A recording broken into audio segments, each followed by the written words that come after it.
చంద్రబాబు తన పాలనలో రాష్ట్రాన్ని సర్వనాశనం చేశాడు. సీఎం వైఎస్ జగన్ గతంలో ఎన్నడూ లేని విధంగా అభివృద్ధి పదంలో నడిపిస్తూ 58 నెలల్లోనే రాష్ట్ర రూపురేఖలను మార్చేశారని వైఎస్ఆర్సీపీ అధికార ప్రతినిధి కొండా రాజీవ్ తెలిపారు. ఆంధ్రప్రదేశ్ రాష్ట్రంలో చంద్రబాబు నాయుడు ముఖ్యమంత్రి అయ్యే నాటికి అంటే సుమారు ఆయన ముఖ్యమంత్రి అయ్యే నాటికి రాష్ట్రానికి ఉన్నటువంటి అప్పు 1,53,000 కోట్లు అంటే 1.53 లక్షల కోట్లు.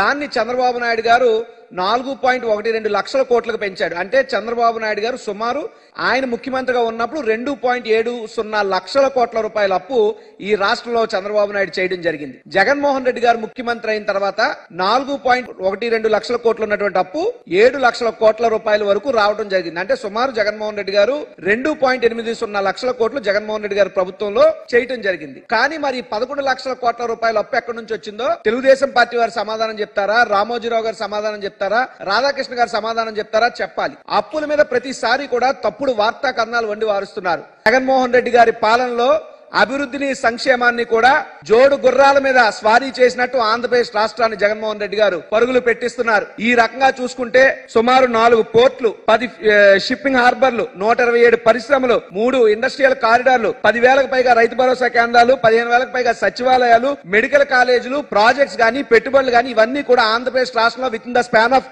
5 years లో జగన్మోహన్ రెడ్డి గారు తీసుకురావడం జరిగింది. దానితో పాటు మారుతున్నటువంటి బడులు, బాగుపడినటువంటి ఆసుపత్రులు, ప్రజల ఇంటి వద్దకు అందుతున్నటువంటి పౌర సేవలు, దేశానికే తలమానికంగా ఉన్నటువంటి గ్రామ వార్డు సచివాలయ వ్యవస్థ, గ్రామ స్వరాజ్యాన్ని తలపించేటువంటి వాలంటీర్ వ్యవస్థ, ఈ రకంగా ప్రతి ఒక్కరికి కూడా అన్ని రకాలుగా మేలు చేసే విధంగా జగన్మోహన్ రెడ్డి గారి పాలన ఉంది. అభివృద్ధి అంటే జగన్మోహన్ రెడ్డి గారు, జగన్మోహన్ రెడ్డి అంటే అభివృద్ధి. కానీ ఈ చంద్రబాబు నాయుడు నేను అడుగుతున్నా, 14 ఏళ్లు పాలించావు కదా, 14 ఏళ్లలో ఒక్క పోర్టు కూడా కట్టలేనటువంటి చంద్రబాబు నాయుడు గారు మీరు సిగ్గుపడండి కాస్త అని అడుగుతున్నా.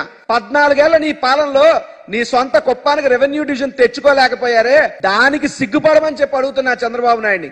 సిగ్గు లేకుండా నిస్సిగ్గుగా జగన్మోహన్ రెడ్డి గారి ప్రభుత్వం మీద తెల్లార్లేస్తే అబద్ధాలు చెప్తూ విష ప్రచారం ఎందుకు చేస్తున్నారని నేను అడుగుతున్నా. నీ 14 ఏళ్ల పాలనలో నువ్వు చేసింది ఏమిటి అంటే నీ వాళ్ళని, నీకు అనుకూలమైనటువంటి వ్యక్తుల్ని, ఆ వర్గాలని అభివృద్ధి చేసుకున్నావు. కానీ జగన్మోహన్ రెడ్డి గారు అనగారిన వర్గాలని అభివృద్ధి చేస్తున్నారు.